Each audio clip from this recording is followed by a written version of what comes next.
ఓం నమో భగవతే శ్రీరమణాయ. ఓం శ్రీ దక్షిణామూర్తయే నమః. ఓం శ్రీ గురుభ్యో నమః. ఈరోజు స్టేటస్: నేను అంటే ఆత్మకు రూపం ఉంటే జగత్తు ఈశ్వరులకు అలాగే ఉంటుంది. ఆత్మ నిరాకారమైతే ఆకారాలు చూసేదెవరు, ఎలా? దృశ్యం ఎప్పుడన్నా చూచే కన్ను కన్నా భిన్నమా? నిజనేత్రం నిజమైన నేనే, అది అనంతం, ఆరూప నిష్ప ప్రపంచ చైతన్యము అని భగవాన్ అంటున్నారు. రూపం అంటే ఏమిటి? మన కంటికి కనబడే పదార్థము. పదార్థం అనగానే మనకు ఒక పొడుగు, వెడల్పు, లేకపోతే ఎత్తు, కొలతలు మనకు కనిపిస్తాయి. ఈ రూపమును కంటి ద్వారా వెలుగు సహాయంతో మనము చూస్తున్నాము. ఇక్కడ మనకు ఒక ప్రశ్న వచ్చింది: ఆత్మ ఎలా ఉంటుంది? ఆత్మకు రూపం ఉన్నదా? ఉంటే ఆత్మ ఏ రూపంతో కనిపిస్తుంది అని. కానీ ఇక్కడ మన అజ్ఞానం వలన, నేత్ర దోషం వల్ల ఒకే వస్తువు రెండుగా, మూడుగా మనకు కనిపిస్తూ ఉంది. ఒకే వస్తువు నామరూపాలుగా ప్రపంచంగా కనపడుతూ ఉంది. ఎందుకంటే భ్రాంతి వల్ల అలా ప్రపంచమును అనేక రూపాలుగా చూడటం జరుగుతూ ఉంది. తాను ఒక్కటే అయినప్పుడు తనకంటే వేరు అయిన మరొక సత్యజ్ఞానం ఉండుటకు అవకాశం లేదు కదా. పగిలిన అద్దపు ముక్కలలో అనేక ప్రతిబింబం కనిపించినట్లు భ్రాంతివంతమైన మనస్సుకి ప్రపంచం పలు రకాలుగా కనబడతా ఉంది. ఆ భ్రాంతి తొలగితే అనేక రూపాలు కనబడటం కూడా తొలగిపోతుంది. అసత్యమైన ఈ జ్ఞానము సత్యజ్ఞానమైన తనకంటే వేరు కాదు. నానా రకాలుగా కనబడుతున్న ఈ అజ్ఞానము అనేక రూపాలతో ప్రపంచము మనకు కనబడటం భ్రాంతియే అయినా, ఆ భ్రాంతి అనేకంగా కనిపించడం అనేది ఒకటే అయినా తన బింబం వలనే అక్కడ మనకు కనిపిస్తూ ఉంది. ఆకాశమందలి సూర్యుని బింబము ఒక్కటే కదా. నీటితో నిండినట్టి అనేక రకాల కుండలలో అనేక సూర్యుడు ఉన్నట్లు అలాగా ప్రతిబింబిస్తూ ఉంటుంది. అంటే అసత్యమైన నానా రకాలుగా కనపడుతున్న ఈ అజ్ఞానము సత్యమైన తన జ్ఞానము కంటే వేరైనది కాదన్న మాటే కదా. బంగారాన్ని వదిలి నగలు ఉన్నాయా? లేవు కదా. ఇక్కడ నగలు సత్యము కావని బంగారము సత్యమని ఎందుకన్నారు? రెండిటినీ మనము అక్కడ ప్రత్యక్షంగా చూస్తున్నాము. బంగారము అనేక రూపాలలోనికి మారినప్పటికీ బంగారమే అవుతుంది, కానీ అక్కడ మరొకటి కాదు. దాని ఉనికికి మార్పు లేదు. కానీ దాని నుంచి వచ్చిన నగలు ఎన్నో రూపాలుగా ధరిస్తాయి. రూపం మారడం అంటే ఆకారము పోగొట్టుకోవడమే. కాబట్టి ఆత్మకు రూపం లేదు. నామరూపాలకు, సర్వ వికారములకు, సకల శక్తులకు, సకల జడములకు, సర్వజీవులకు ఆధారమైనది. మరి ఆత్మ నిరాకారమైతే ఆకారాలు చూసేదెవరు? ఆకారాలు చూసేది ఈ జీవుడు, అహంకారము. మొదట అహంభావం పుట్టింది, ఆ తర్వాత ప్రపంచం పుట్టింది. అంటే అహంభావం పుట్టినప్పుడే ప్రపంచము పుట్టింది. ఆత్మలో పుట్టిన అహము ప్రపంచానికి కారణమైంది. ఈ అహంకారం ఉన్నంత వరకు ప్రపంచం కనబడుతూనే ఉంటుంది. జీవుడు తనకు సంబంధించిన వ్యవహార జగత్తులోని కార్యకలాపాలను కొనసాగించుకుంటకు తన శరీరంలో ఏర్పరచుకున్న సాధనములలో, అంటే అంతఃకరణ చతుష్టయంలో ఈ అహంకారము ఒకటి. అంటే కనిపించనిది కనపడేటట్లు చేయడంలో, అనగా జీవునిగా అవతరించటంలో వచ్చిన మొదటి రూపము నేను అనే అహంకారము. ఇక్కడ మన గురువుగారు కూడా చెప్తుంటారు, నిద్రలో నుంచి మేల్కొన్న వెంటనే మొదట అహం బయలుదేరుతుంది. ఆ తర్వాత జీవుని రూపంలో మారేటప్పటికే అది అహంకారం అయిపోతుంది అని చెప్తూ ఉంటారు. దృశ్యము చూడాలి అంటే ప్రపంచము చూడాలి అంటే కన్ను అవసరము. అంటే అక్కడ భౌతికమైన కన్నుతో మనము దృశ్యాన్ని చూస్తున్నాము. కానీ ఇక్కడ నిజ నేత్రం అంటున్నారు. నిజ నేత్రం అంటే చైతన్యము. ఆ చైతన్యము రూపాలను చూస్తుందా? దానికి రూపాలు కనిపించవు, దృశ్యాలు కనిపించవు, ఎటువంటి వికారాలకు దానికి అక్కడ తావు లేదు. దృశ్యముల వైపు నుంచి మనస్సు వెనక్కి మరల్చినప్పుడు మనస్సు ద్రష్ట వైపు మరలుతుంది. ద్రష్ట అప్పుడు ఉండడు కాబట్టి దృష్టిపై ఉంటుంది, అక్కడ దృష్టిగా ఉంటుంది. అంటే దృశ్యరహిత స్థితిలో అహం వృత్తి ఆత్మవృత్తిగా అక్కడ ఉంటుంది. కాబట్టి ఇక్కడ ఆత్మకు రూపం ఉంటే జగత్తు ఈశ్వరులకు అలాగే ఉంటుంది. ఆత్మ నిరాకారమైతే ఆకారాలు చూసేదెవరు, ఎలాగా? దృశ్యం ఎప్పుడైనా చూచే కన్ను కన్నా భిన్నమా? నిజనేత్రం నిజమైన నేనే, అదే అనంతం ఆరూప నిష్ప ప్రపంచ చైతన్యము అని ఇక్కడ భగవాన్ అంటున్నారు. అంటే అక్కడ నిజనేత్రం అంటే చైతన్యము అని మన గురువుగారు చెప్తున్నారు. ఓం శ్రీ గురుభ్యో నమః. గురుగారు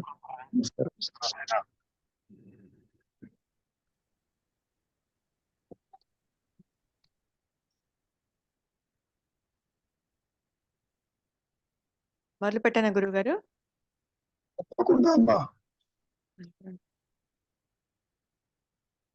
నేను అంటే ఆత్మకు రూపం ఉంటే జగత్తు ఈశ్వరులకు అలాగే ఉంటుంది.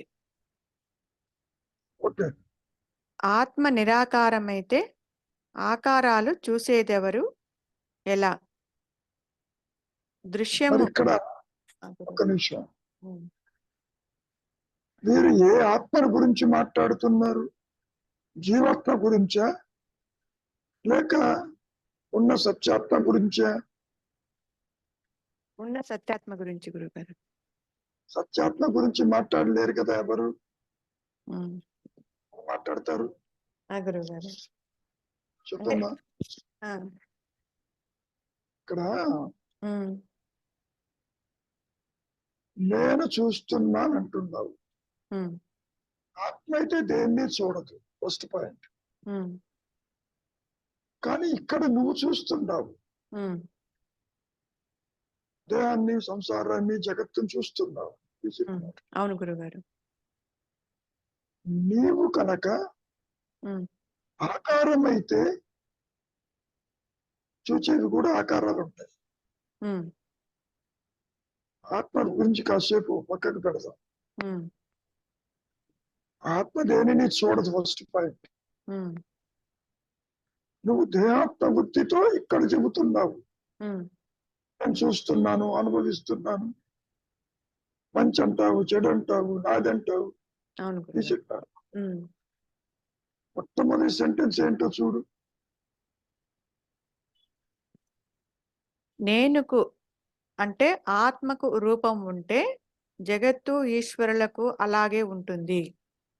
ఒక్క నిమిషం, ఇక్కడ అహంకారానికి రూపం ఉంటే అలా అర్థం తీసుకోవాలా గురుగారు? ఆత్మ దేన్ని చూడదు కదా. నేనుకు రూపం ఉంటే అంటే ఇక్కడ జీవాత్మ అంటున్నారు మీరు. బుద్ధి కలిగి ఈ సమస్య అంతా ఎక్కడొచ్చింది? తురియల్లో ఉన్న ఆత్మకి రాలే. సమస్య అనేది ద్వైతంలో వచ్చింది. నేను చూస్తున్నానంటావు, ఓకే. వచ్చే నేనుకు కనుక రూపం కనుక ఉంటే చూడబడేవాడికి ఉంటాయి. గురుగారు, అది ఇక్కడ ప్రశ్న. ఆత్మని గురించి ఎవరు మాట్లాడరమ్మా, మాట్లాడాల్సిన అవసరం లేదు, మాట్లాడలేదు కూడా. ఓకే, ఇంతకీ నీవు దేహమా, నీవు మనస్సా? ఏం చెప్పిందా? అది ఉన్నట్లేదు చెబుతున్నావు. ఉమ్, ఇదే నాది, ఈ మనస్సు నాది, అవును ఈ గురుగారు. సంసారం నాది అంటూ నువ్వు చెబుతున్నావు. అవును. అవును. కాబట్టి మనం అట్లా అర్థం చేసుకోవాలి. నీకు ఆకారమా నిరాకారమా నువ్వు? అంటే నేను ఆకారం ఉంది కాబట్టి అక్కడ ఆ- చూస్తున్నానండి అని. నువ్వు ఆకారం కలిగితే ఆ, ఆకారం చూస్తావు. ఉమ్, మరి ఎవరు చూస్తున్నారు? నేను స్వరూపం ఏంటి విచారిస్తే అది లేదా? ఉమ్, సర్పంచ భయం భ్రాంతిలో పాము లేనట్లే ఉమ్, జీవుడు కూడా ఒక భావిస్తుంది. ఉమ్, ఇమాజినరీ. ఉమ్, కానీ చూస్తున్నాడు, అవును. అనుభవిస్తున్నాడు. ఇది చెప్పినట్టు అవును గురుగారు. ఉమ్, కదా. ఉమ్. తర్వాత చదువు. ఆత్ ఆత్మ నిరాకారమైతే ఆకారాలు చూసేదెవరు ఎలా?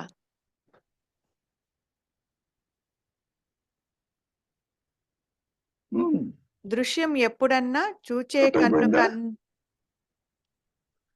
దృశ్యం వాయిస్ ఎప్పుడు రావటం, గురుగారు వాయిస్ సరిగా రావటం లే. ఇప్పుడు గురుగారు వచ్చింది. నేను అంటే ఆత్మకు రూపం ఉంటే జగత్తు ఈశ్వరులకు అలాగే ఉంటుంది. ఆత్మ నిరాకారమైతే ఆకారాలు చూసేదెవరు ఎలా? దృశ్యము ఎప్పుడన్నా చూచే కన్ను కన్నా భిన్నమా? నిజనేత్రము నిజమైన నేనే, అది అనంతము ఆరూప నిష్పప్రపంచ చైతన్యము అని చెప్తున్నారు. చివరికి బాగానే ఉంది. ఉమ్, కంటికి కన్ను ఆత్మ అన్నారు, బాగానే ఉంది. గురుగారు. ఉమ్, ఆత్మ దేనికి చూడదు. ఉమ్, ఆత్మ స్థితిలో ఉమ్, నిష్ప్రపంచము, ప్రపంచం లేదు, జీవుడు లేడు, ఉమ్, జగత్తు లేదు. ఉమ్. నీవు కాసేపు నిద్రపోతేనే ఎగిరిపోయిందిగా మొత్తం. అవును గురుగారు. ఉమ్, ఆత్మరాగా పోక్కల్లా. ఉమ్, కాబట్టి ఈ ఆత్మ అనే పదాన్ని అన్నిటికీ వాడుతున్నారు. ఉమ్, జీవాత్మ, భూతాత్మ, ప్రేతాత్మ, చితాత్మ, ఉమ్, పరమాత్మ. ఉమ్, అంటే నీవు ఏ విధంగా చెప్పదలుచుకుంటే ఆ విధంగా చెబుతున్నారే తప్ప ఉమ్, నీ సహజ స్థితి అయినటువంటి ఆత్మ అది దేన్ని చూడదు. దాని వల్ల నీవు చూడగలుగుతున్నావని చెప్పడం అంతవరకు. ఉమ్, నేను ఉన్నాను అన్న ఎరుక ఒకటి ఉండబట్టి ఉమ్, దేహాత్మ బుద్ధితో నీవు నేను చూస్తున్నాను అంటున్నావు. ఉమ్. గురుగారు. ఉమ్, ఇంతకీ చూచేది ఎవరు? నేనంటావు. నేనంటున్నాను. నేను ఉన్నదేమో చూడు. ఫస్ట్ పాయింట్, నేను లేదు, ఉమ్, ఉన్నది ఆత్మే. ఉమ్, మరి ఆత్మస్థితిలో నిష్ప్రపంచం, ఉమ్. దేవుడు లేదు, ప్రపంచం లేదు, జనన మరణాలు లేవు. చెప్పారు. గురుగారు. అవును. ఉమ్,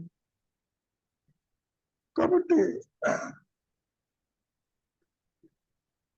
చూచే నేను గనక స్థూలం గనక అయితే ఉమ్, స్థూల విషయాలు చూస్తాం. ఉమ్. మరి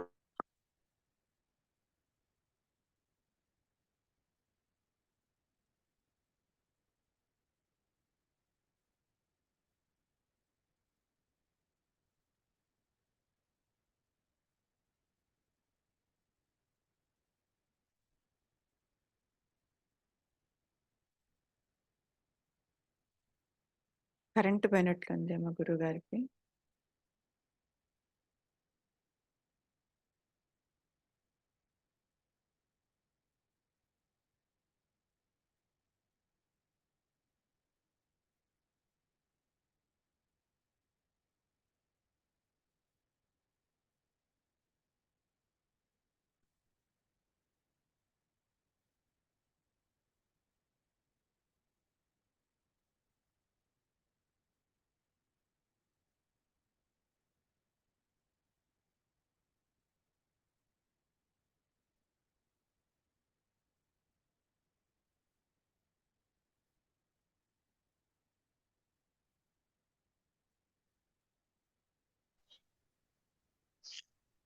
ఏమ్మా? వినపడుతోంది గురుగారు. కనపడుతుంది కరెంట్ పోయింది, డేటాలోకి వచ్చాం.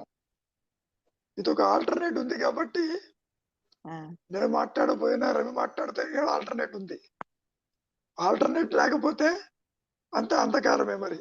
అవును గురుగారు. అదిగో వచ్చింది మళ్ళీ. చూద్దాం అది ఎంతవరకు వస్తుందో చూద్దాం.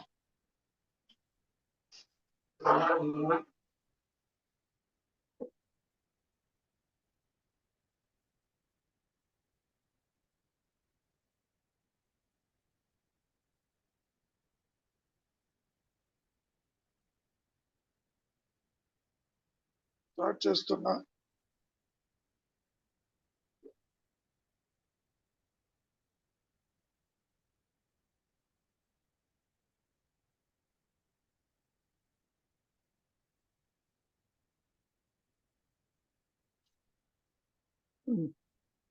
అది రావటం లేదు, మాట్లాడమ్మా పర్లేదు.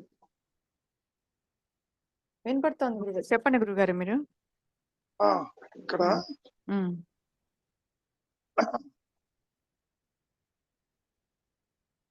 మనం ఏ విధంగా తీసుకోవాలి అంటే,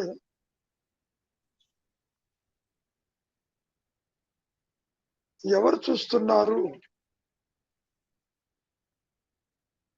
చూచే నేను గనక నిరాకారం అయితే ఆకారాలు ఎవరు చూస్తారు? చెప్పమ్మా. అదే విషయం చెబుతున్నారు ఇక్కడ. గురుగారు సరే మెల్లిగా చదువు. నేను అంటే ఆత్మకు రూపం ఉంటే జగత్తు ఈశ్వరులకు అలాగే ఉంటుంది. ఆత్మ నిరాకారమైతే ఆకారాలు చూసేదెవరు ఎలా? మళ్ళీ ఏదో అంతరాయం వచ్చింది, నీ మాట రావటం లేదమ్మా. వారికి వినపడతా ఉంది గురువు గారు. శ్రీనివాసరావు గారికి అందరికి వినపడతా ఉంది. ఇప్పుడు వినపడింది మాట. ఇప్పుడు మాట వినపడింది. ఓకే గురుగారు. ఆత్మ నిరాకారమైతే ఆకారాలు చూసేదెవరు ఎలా? దృశ్యము ఎప్పుడన్నా చూచే కన్ను కన్నా భిన్నమా? నిజనేత్రం నిజమైన నేనే, అది అనంతం ఆరూప నిష్ప ప్రపంచ చైతన్యము. అంటే దానికి రూపం లేదని అంతవరకు బాగానే అర్థమవుతుంది. ఇప్పుడు ఇంతకీ దృశ్యాలు చూసేది ఎవరు? నేను చూస్తున్నాను. నీకు రూపం ఉందా, అరూపం ఉందా? ఎవరు చూస్తున్నారు? ఈ మాయ నేను చూస్తోంది గురుగారు. అది సంగతి. మాయా నేను చూస్తున్నప్పుడు మరి దానికి రూపం ఉందా, ఉనికి ఉందేమో చూ అంటున్నారు ఇక్కడ. అదే నేను ఎవరన్నా విచారం, అంతకంటే ఏం లేదు.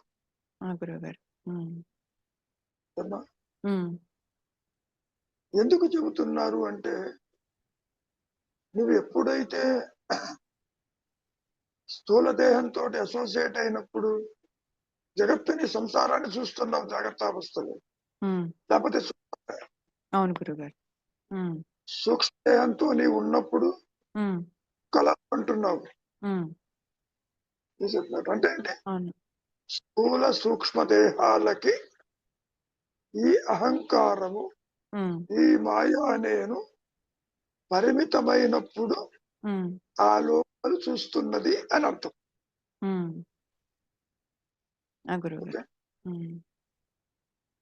చూచే నేను నీలో ఏదుందో అదే చూస్తున్నావు తప్ప నేను లేకపోతే అది చూడలేవు. నువ్వు నీలో లేకపోతే అది చూడలేవు. పాయింట్ అది. జ్ఞానము ద్వారా మనసులో చైతన్యవంతమై దాని ద్వారా చూస్తున్నాను. అది నీలో ఉన్నది చూస్తున్నాను, నాలో ఉన్నది చూస్తున్నాను. అంతవరకు. అంటే గురువు గారు ఇక్కడ చెప్పమ్మా. మైండ్ లో రిజిస్టర్ అయింది మాత్రమే చూస్తూ ఉంటాను, అంతేనా గురువు గారు? అంతేగా మరి. ఇది వరకు స్మృతిలో చూస్తాను. స్మృతిలో ఆ, లేనిది చూడ. ఇప్పుడు వేపకాయ చేదుగా ఉందన్నాను అనుకో, ఆ, లేదండి తీయగా ఉంది అన్నాం అనుకో, నీకు రుచులు తెలియదు అనమాట. వేపకాయ ఎప్పుడు అదే. చేదుగానే ఉంటుంది, అది రుచిలో ఉంది. ఆ గురువు గారు. సో ఆ కాయ చూసినప్పుడు చేదే నీకు గుర్తొస్తుంది. ఆ గురువు గారు. నీకు అనుభవంలో ఉన్నది మాత్రమే చూస్తావు. ఉమ్, ఆత్మను ఎందుకు చూడలేవు? నీకు అనుభవం లేదు కాబట్టి. గురువు గారు. అది మనస్సుకు అందదు కాబట్టి, బుద్ధికి అందదు కాబట్టి, ఇంద్రియాలకు అందదు కాబట్టి నువ్వు చూడలేవు. అంతకంటే ఏం లేవు. గురువు గారు. ఇప్పుడు కంటికి కన్ను ఆత్మే, కరెక్టే. నిజ నేత్రము ఆత్మే, ఆ, అందులో సందేహం దాని లేదు. ఆధారం నేను బయటది అంతవరకు చూడగలుగుతాను. అంతవరకే. ఆత్మ దేన్ని చూడదు. మళ్ళీ గురువు గారు. నువ్వు కాసేపు నిద్రపోతుంటే ఏం చూస్తున్నావు అమ్మా? ఏమీ లేదు. ఏం చూడటం లేదుగా. లేదు. చూస్తున్నావా? ఏమీ చూడట్లేదు. మరి ఎందుకని? నిద్ర ఈ అహంకారం వచ్చాక ఉత్తిరాహిత్యమే ఉంది. ఉత్తిరాహిత్యమే ఉంది. ఆ నువ్వు గురువు గారు. ఆత్మగా ఉన్నది చూడటం లేదు. ఉమ్, అందుకనే నిద్రావస్థలో నిష్ప్రపంచం, ప్రపంచం లేదు, దేహం లేదు, సంసారం లేదు, అవునండి. ఏదీ లేదు అక్కడ. Is it not? ఉమ్, ఏమా? ఆ గురువు గారు. అర్థమైంది. ఇంకేమైనా ఉందా చూడని విషయాలు? అంటే ఇందాక మీరు ఇవాళ దీనిలో చెప్పారు కదా, ప్రతి కర్మలోనూ ఆత్మ ఉంటుంది, నీకు తెలిసినా తెలియకపోయినా అన్నారు. అంటే దాని ఆధారంగానే ప్రతి కర్మ చేస్తున్నాను అని అర్థమా గురువు గారు? అంతేగా మరి. జ్ఞానమేగా. ఆత్మ అంటే జ్ఞానం. జ్ఞానంతోనే అవునండి. చేస్తున్నావు. అవునండి. దేహాత్మ బుద్ధి అంటే ఏమిటి? చిచ్చడ గ్రంథి, జడచేతన వల్ల కలయిక. ఉమ్, కాకపోతే ఆత్మగా ఏమీ చెయ్యవు, దేహాత్మ ఉమ్, బుద్ధితో చేస్తావు. ఆ గురువు గారు. ఆత్మగా ఉంటే నిష్ప్రపంచం. అవునండి. ఇక్కడ నీకు ప్రపంచం కనపడుతుంది దేహాత్మ బుద్ధితో. అవునండి. సో కర్మలు ఎందుకు ఆచరిస్తావు? ఆ జ్ఞానం వల్లనే ఆచరిస్తావు. ఆ, సుఖమని, అవును గురువు. దుఃఖమని, మంచని, చెడుని. ఆ గురువు గారు. ఏమ్మా? Is it not? నాకు రూపం ఆపాదించుకున్నాను కాబట్టి నేను జగత్తుకు కూడా రూపం ఆపాదిస్తున్నాను. అంతేగా. అందుకనే దేహం లేక జగత్తును చూచిన వారు ఉన్నారా అంటూ ప్రశ్నించాడు రమణ మహర్షి గారు. అవును. నీకు దేహాత్మ బుద్ధి జనించిన తర్వాతనే జగత్తును చూస్తున్నావు. అవును గురువు గారు. కరెక్టే. కళ్ళ చూడటం లేదని కళ్ళ చూడటం లేదు. Is it not? అవును. అవును. నీవు దేహం అనుకున్నప్పుడే జగత్తు కనపడింది. అవునండి. ఉదయం అనుకోకపోతే కనపడదు. ఇంతకీ చూచే నేనెవరు? ఆకారమా నిరాకారమా? దేహం నిరాకారమే లేక చూస్తుంది. నిరాకారం చూడదు. పాయింట్ అది.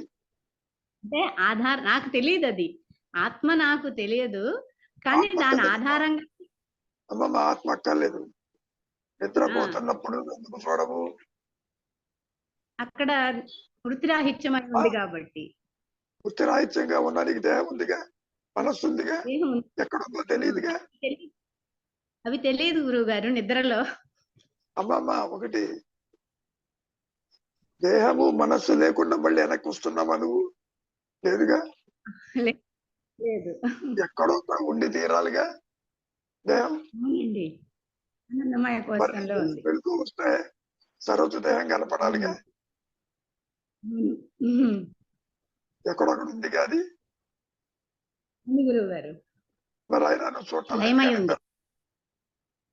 లయమైందో నష్టమైందో ఎవరికి తెలుసు? అంటే లేచాక వెంటనే కనిపిస్తుంది, ఆలోచన వస్తోంది కాబట్టి అంటున్నాను గురుగారు. అంటే దేహాత్మ బుద్ధి జనించిన తర్వాతనే నువ్వు సంసారము జగత్తును చూస్తున్నావు. అవును గురువు గారు. దేహము అసోసియేట్ కాకపోతే చూడలేవు. గురువు గారు. అంతవరకు దేనికి? కలగంటున్నప్పుడు నీ దేహం కనపడదు, సంసారం కనపడదు, ఎవరెవో కనపడతారు. అవునండి. అవునండి. ఇది చెప్పాలి. కాబట్టి అవును. దేహము లేక జగత్తును చూచిన వారు ఉన్నారా? లేరు కదా. లేరు గురువు గారు. మరి ఇంతకీ ఎవరు చూస్తున్నారు ఇదంతా? కన్ను ఈ చూస్తున్నట్టు. మాయానే. కన్ను ఉండమ్మా, అంటే తొందరపడకు. మాయా నేను కూడా కన్ను చూడలేదు. చూస్తోంది. కన్ను లేదమ్మా, డైరెక్ట్ గా చూడలేదు. రకరకాల జ్ఞానం లేదమ్మా. ఉండబట్టి చూస్తుంది. ఆ జ్ఞానం చూస్తుంది. కంటికి కన్నైంది జ్ఞానం. గురువు గారు. కంటికి కన్నైనటువంటి ఎరుక అది చూస్తుంది పరోక్ష జ్ఞానముతో. గురువు గారు. ఇది చెప్పినట్టు. అర్థమైంది. కాబట్టి చూచేది ఎవరు? జ్ఞానము. ఏ జ్ఞానము? దేహాదులతోటి, ఇంద్రియాలతోటి అసోసియేట్ అయినప్పుడే చూస్తుంది, లేకపోతే చూడదు. గురువు గారు. అర్థమైంది గురువు గారు. అర్థమైంది. కాబట్టి దేహము లేక జగత్తును చూడలేము, ఉమ్. ఇంద్రియాలు లేక ప్రపంచాన్ని చూడలేము. నిద్రపోతున్నప్పుడు చూడగలవా? లేదు కదా. లేదు గురువు గారు. ప్రపంచం ఉందో లేదో తెలియదు, దేహం ఉందో లేదో అవునండి. తెలియదు. అవునండి. ఇది చెప్పారు. అవును గురువు గారు. అంటే అసలు చూచేది జ్ఞానము. తీరా ఆత్మ దగ్గరికి పోయేసరికి అక్కడ నిష్ప్రపంచము. గురువు గారు. ప్రపంచం లేదు, జీవుడు లేడు, ఏది లేదని చెప్పటం. గురువు గారు. ఏమా? అర్థమైంది గురువు గారు. Are getting the point? గురువు గారు. అర్థమైంది. ఇప్పుడు చెప్పాం పద్మజ, ఇంకేమైనా ఉందా? ఇక్కడ గురుగారు ఆత్మ వృత్తి అనుగ్రహం అన్న రెండు ఒకటేనా గురుగారు? ఆత్మ వృత్తి, అహం స్ఫురణ, అనుగ్రహము, ఉనికి, ఉమ్, తురీయము, సత్యస్థితి అంతా ఒకటే. ఉమ్, గురువు, ఉమ్, భగవంతుడు, పరమేశ్వరుడు, ఉమ్, వేదాలలో భేదమే, ఉమ్. అంతా ఒకటే. అంటే మీరు చెప్తుంటారు కదా, మరి ఆత్మలో ఏది లేదు, ఏది గుర్తించబడదు, ఏది లేదు, ఎవరిని అలా ఏది గుర్తించబడదన్నప్పుడు మరి ఆ, ఆ ఎలా అడుగు. మీరు అంటున్నారు కదా, అది ఆత్మని ఎన్నుకుంటుంది, ఆత్మతో అది డిసైడ్ చేస్తుందని అంటారు కదా మీరు. ఇక మరి ఎందుకంటే అది అంటే గుర్తించినప్పుడు అది ఎలా చేస్తుంది గురుగారు? అమ్మా, సూర్యుడు గుర్తిస్తున్నాడా ప్రపంచాన్ని? సూర్యుడు గుర్తిస్తున్నాడా భూమిని? లేదు గురువు, లేదుగా. లేదు. అయినా ఇక్కడ సస్యశ్యామలం అవుతుందిగా. వర్షాలు పడుతున్నాయి, తింటున్నాం, పెరుగుతున్నాం, పుడుతున్నాం, పోతున్నాం కదా భూమి అది మీద. అది అంటే మీరు అన్నట్లు సూర్యుడి వల్ల అది అందరికీ మొత్తం ఆ, ప్రపంచానికి అది చెరుతా ఉంది.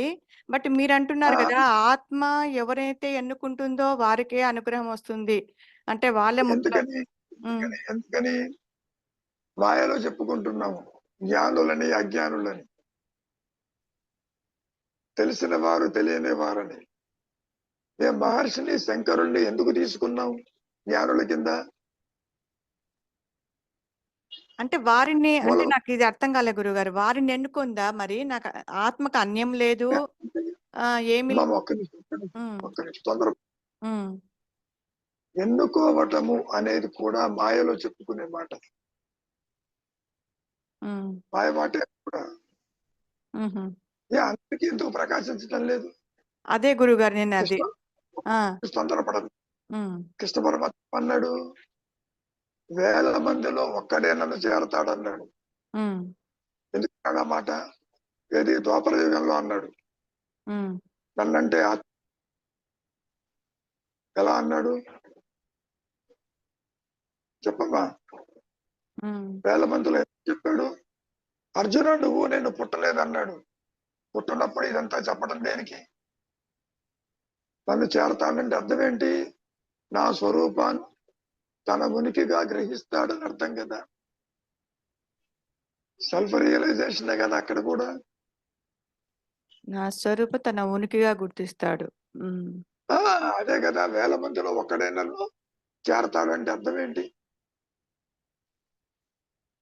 Is it not? ఉమ్, కాబట్టి ఆత్మస్థితిలో జీవుడు, జగత్తు, ఈశ్వర భావనలు లేవు, అన్యత్వం లేదు. ఆత్మ జీవుణ్ణి గుర్తించదు, ఉమ్. జీవుడు ఆత్మని గుర్తించదు. అది నువ్వెందుకు గుర్తించలేకపోతున్నావు? నీకు అసలు ఉనికే లేదు కాబట్టి గుర్తించలేవు. నేను గుర్తించలేకపోతున్నాను, నాకు ఉనికి లేదు. మరి ఆ ఎందుకని ఎందుకని ఎందుకని ఎందుకని నీకు అసలు ఉనికి లేదు ఉనికి కాబట్టి. లేదు, అవును, ఉనికి లేదు. ఆ పాము ఎందుకు గుర్తించలేదు? తాడుని, పాము లేదు కాబట్టి. అవును గురుగారు. ఉమ్, పాము ఈజ్ ఈక్వల్ టు ఇక్కడ జీవుడు. ఉమ్, పోనీ తాడుకి అన్యత్వం ఉందా? తాడుకి అన్యత్వం లేదు, తాడు తాడుగానే ఉంది. ఉమ్, దాన్ని కొంచెం అప్లై చేయి. ఆ, ఆత్మకి అన్యత్వం లేదు, గానే ఉంది. అర్థం. జీవుణ్ణి గుర్తించదు. కానీ ఉమ్, మాయలో చెప్పుకునేటప్పుడు ఉమ్, పరమత్వ బోధ కూడా మాయలోనే కదా. ఉమ్, అర్జునుడికి చెప్పి ఉమ్, వేల ఉమ్, మందిలో ఒకడే అన్నాడు. ఆ గురుగారు. ఎందుకని? త్రిపుర రహస్యంలో కూడా ఈ మాటే ఉంది. ఉమ్, తాను ఎక్కడ ప్రకాశింపదలుచుకుంటుందో ఈ మాయలో, ఉమ్, అది డిసైడ్ చేస్తుంది. ఏమ్మా? అది లేకపోతే అందరికీ ఆ, అది డిసైడ్ చేస్తుందంటే గురుగారు, అది ఎలా తీసుకోవాలి గురుగారు అది? మరి అది మహర్షికి వినమ్మా, మహర్షికి ఎందుకు మరణ అనుభూతి వచ్చింది? మీరు అంటుంటారు కదా, దానికి అన్యత్వం లేనప్పుడు మరి అది డిసైడ్ అంటే? నువ్వు రెండుగా చూస్తున్నావు అమ్మా, రెండుగా చూస్తున్నావు. నేను రెండుగా చూస్తున్నాను. ఆత్మ వేరు, జీవుడు వేరుగా చూస్తున్నావు. Okay, okay. ఉమ్. ఇప్పుడు అంటే ఎప్పుడైతే ఈ జీవాత్మ బుద్ధి లేనప్పుడు, అదిగా ఉన్నప్పుడు అదిగా చూస్తుందని అర్థమా గురుగారు అది? ఆ ప్రకాశంలో నువ్వు లేకుండా పోయినావుగా. లేకుండా పోతానని అర్థమైంది. లేకుండా పోయినప్పుడు మళ్ళీ అనుగ్రహమేగా. అనుగ్రహమే. అది. ఎప్పుడు పోతావో తెలియదుగా. ఉమ్, ఆ ఇప్పుడు గురు. ఉమ్, ముత్యం చెప్పులో వెండిని చూసావు, ఉమ్, పరిశీలించినప్పుడు వెండి లేదు, ముత్యపు చెప్పే ఉందన్నావా లేదా? అవును, ముత్యపు చెప్పని గ్రహించినప్పుడు వెండి ఎగిరిపోయింది కదా. అవును గురుగారు. అది అనుగ్రహం. అనుగ్రహమే. అంటే అనుగ్రహం అనే పదం అన్యంగా తీసుకోవద్దు. ఉమ్, అనుగ్రహమే ఆత్మస్వరూపం. ఉమ్, ఆత్మకి, గురువుకి, భగవంతుడికి మారు పేరు అనుగ్రహం. ఉమ్, అది అంతటా ఉంది. ఉమ్, ఎక్కడ ప్రకాశింపదలుచుకుంటే అట్టి వారికి ముక్తిని ప్రసాదిస్తుందని కూడా త్రిపుర రహస్యంలో చెప్పుకున్నారు. ఆ గురుగారు. దత్తాత్రేయ. ఉమ్, ఉమ్. నువ్వు దాన్ని అన్యత్వంగా చూడద్దు. అవును గురుగారు, నేను ఇప్పుడు రెండుగా చూస్తున్నాను కాబట్టి నాకు అది అలా భేదం కనపడింది. అనుగ్రహం అంటే అన్యత్వం అనుకుంటున్నావు.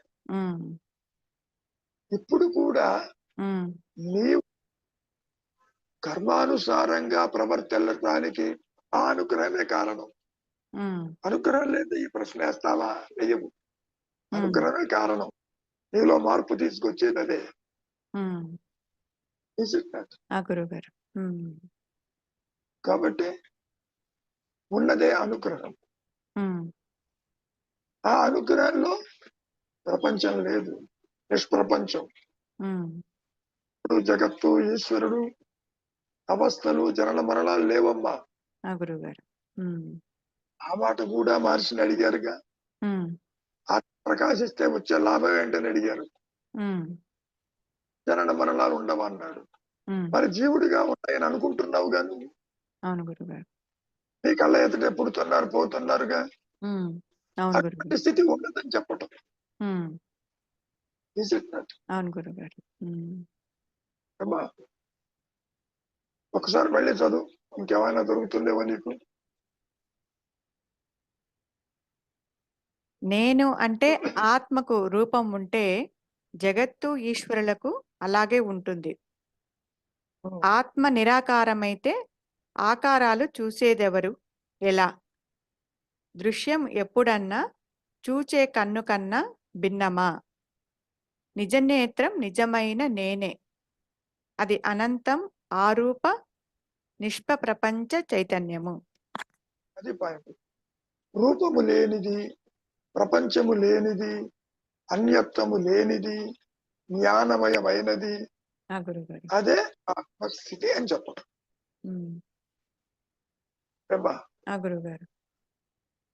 గతంలో కూడా మీకు చెప్పి ఉంటాను, స్వరూప జ్ఞానమందు అసలు జీవుడేమైనాడు, సంసారం ఏమైంది, సృష్టి ఏమైందన్న ప్రశ్న రాదు. ఎందుకని? నీ దేహం ఉండదు, మనస్సు ఉండదు, అక్కడ నువ్వు అనుకునే సంసారం ఉండదు, అసలు ఈ ప్రశ్నే తలెత్తదు.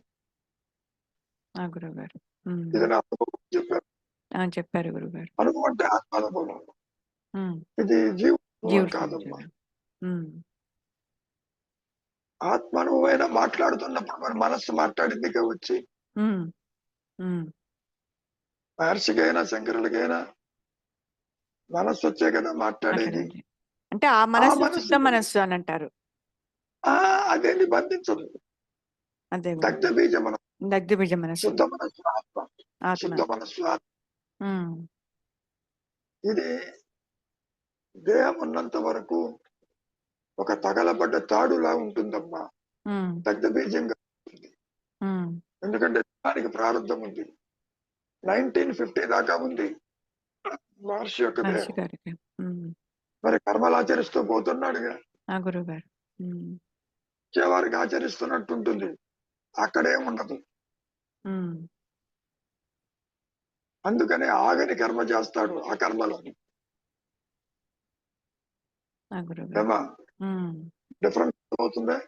అంటే ఆలోచనలు ఇప్పుడు మహర్షికి కూడా భగవానికి కూడా ఆలోచనలు వచ్చినప్పుడు దానికి తగిన సమాధానం ఇచ్చి అంతవరకు ఉండి మళ్ళా మౌనంలో ఉండిపోతారు. అంతవరకు, అది అంతవరకే వచ్చిపోతుంది.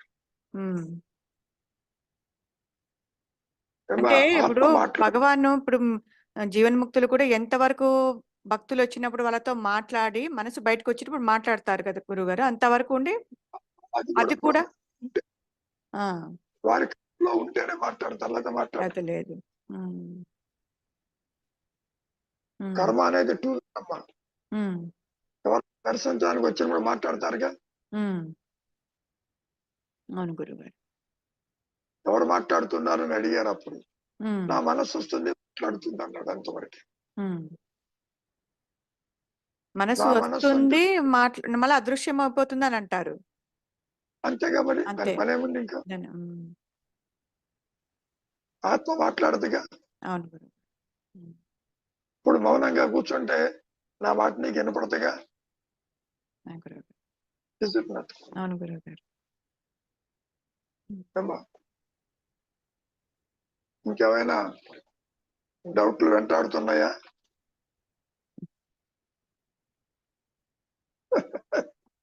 చెప్పమ్మా.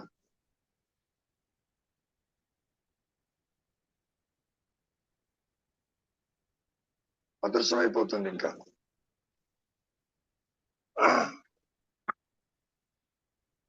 ఇంతకీ క్లారిటీ వచ్చిందా లేదా? క్లియర్గా ఉంది గురువు గారు. ఆత్మ దేనిని చూడదు, ఆత్మ ఏది లేదు, నిష్ప్రపంచం. ఈ చూచేది ఈ మాయానేమి, చిచ్చడ గ్రంథి. అసలు జడం అనేది లేదు ఎక్కడ, అన్నట్టుగా ఇది బయటకు వచ్చింది.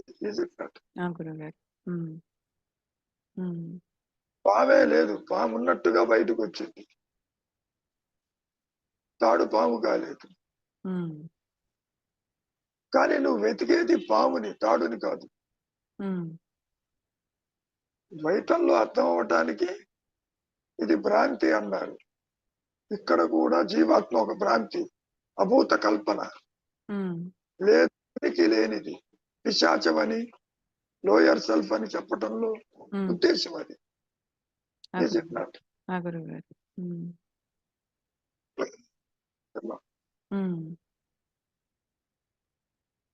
కాబట్టి విచారం కొంతవరకే, అనుచేతనే నీకు ప్రాబ్లం సాల్వ్ అవుతుంది. అనుగ్రహం అంటే ఆత్మ ప్రకాశం. అది ఎందుకు ప్రకాశిస్తుంది, ఎప్పుడు ప్రకాశిస్తుంది అనేది ఎవరు చెప్పలేరు. ఫస్ట్ పాయింట్ ఈ పాయింట్. ఉన్నది ఎరుక, లేనిది సృష్టి. ఇది నా అనుభవం కూడా చెప్పారు. గురువు గారు చెప్పారు. మరి ఇప్పుడు సృష్టిని చూస్తున్నావు కదా, సృష్టిని చూస్తున్నావు, కష్ట సుఖాలు అనుభవిస్తున్నావు. ఈ అనుభవించేవాడు ఉన్నాడేమో చూడంటాడు మహర్షి.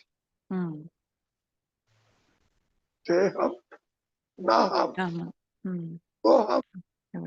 నేను కాకపోతే నువ్వెవరివి, ఉన్న సత్యానివే నీవని చెప్పను.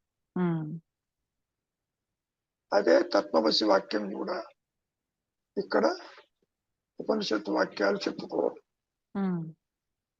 తత్ అంటే అది ఆత్మ, త్వం అంటే నీవై ఉన్నావు, నువ్వు దేహం కాదు అని చెప్పటం.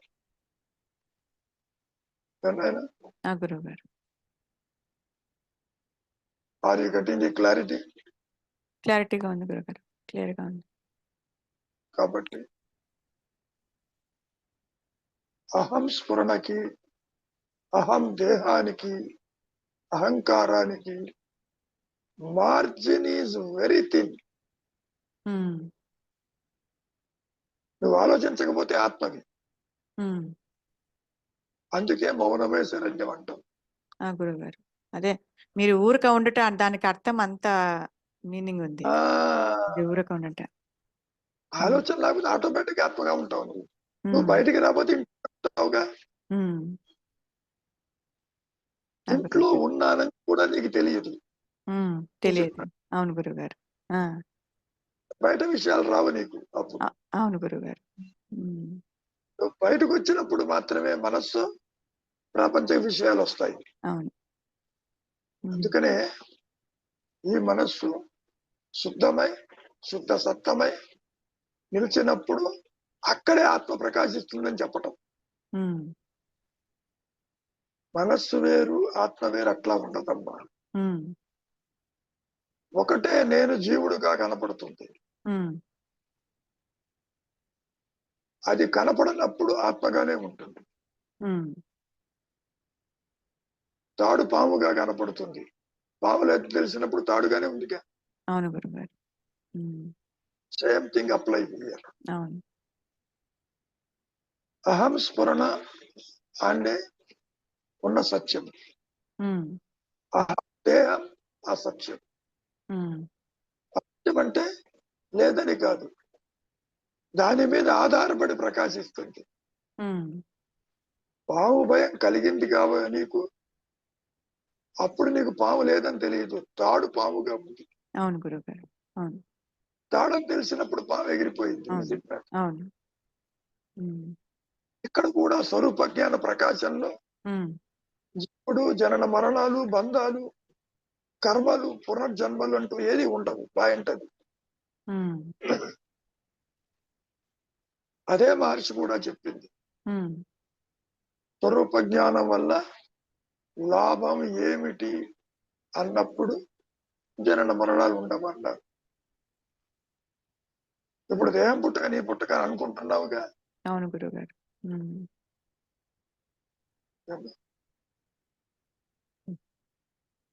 ఇంకా ఆయన ఉందా? రవిని కదిలించు, మాకు రెస్ట్ తీసుకో. గురువు గారు వచ్చి నాకు వెళ్ళిపోయారు. ఎందుకంటే కొంచెం నో ప్రాబ్లం. నిన్న కూడా హెల్త్ సరిగ్గా లేదు. శ్రీనివాసరావు గారు ఏమన్నా ఉన్నారు అక్కడ? ఉన్నారు గురువు గారు. ఏది ఏమన్నా ఉంటే చెప్పండి, అదృశ్యమయ్యే లోపల.